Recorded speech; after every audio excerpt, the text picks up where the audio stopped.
रुको, क्या आपने कभी सोचा है अगर एक दिन पूरी पृथ्वी पानी में डूब जाए तो क्या होगा? और अगर ये सच में पहले कभी हो चुका हो तो पुराणों में एक ऐसी घटना का वर्णन मिलता है जहां पूरी सृष्टि खत्म होने वाली थी, लेकिन तभी भगवान विष्णु ने एक ऐसा रूप लिया जिसे सुनकर आप चौंक जाएंगे।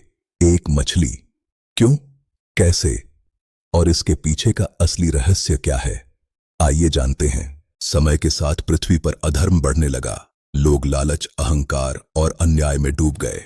जब प्रकृति का संतुलन बिगड़ता है तो ब्रह्मांड खुद उसे ठीक करने की कोशिश करता है।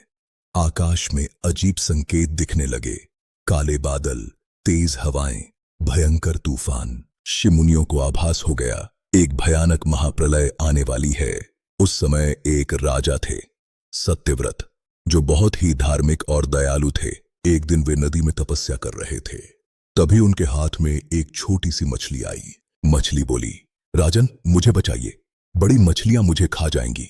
राजा ने दया करके उसे अपने कमंडल में रख लिया। लेकिन यहीं से शुरू हुआ सबसे बड़ा रहस्य। कुछ ही समय में मछली बड़ी हो गई, कमंडल छोटा पड़ गया तो राजा ने उसे घड़े में रखा। फिर घड़ा छोटा पड़ गया तो तालाब में रखा, फिर तालाब भी छोटा और अंत में समुद्र भी छोटा पड़ गया।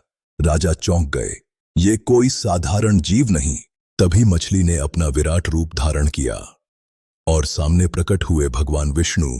उन्होंने कहा, हे सत्यव्रत, जल्द ही प्रलय आने वाली है।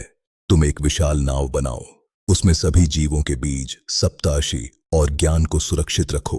कुछ दिनों बाद आकाश में घने काले बादल छा गए, बारिश शुरू हुई और फिर रुकने का नाम नहीं लिया। नदियां उफान पर आ गईं, समुद्र अपनी सीमा तोड़ने लगा, पूरा संसार जल में डूबने लगा। राजा सत्यव्रत अपनी नाव में बैठे, सभी जीवों के बीज और अर्षियों के साथ। तभी विशाल मत्स्य रूप में विष्णु प्रकट हुए। उन्होंने अपनी सींग से नाव को बांध लिया और प्रलय के बीच सुरक्षित रास्ता दिखाया। यही था जीवन को बचाने का डिवाइन मिशन।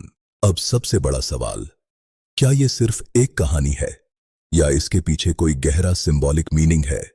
मछली शायद जीवन की शुरुआत, प्रलय आज विनाश, नाव आज संरक्षण और बीज आज भविष्य। कुछ वैज्ञानिक मानते हैं कि ग्रेट फ्लड की कहानियां कई सभ्यताओं में मिलती हैं, जैसे नोआज आर्क और मेसोपोटेमियन फ्लड। क्या ये एक रियल एंशिएंट इवेंट हो सकता है? मत्स्य अवतार हमें सिखाता है कि हर अंत एक नई शुरुआत है। तो अगली बार जब आप ये कहानी सुने तो इसे ब्रह्मांड का गहरा रहस्य समझें। अगर आपको ऐसे डीप मिथोलॉजिकल सीक्रेट्स पसंद हैं तो फॉलो जरूर करें।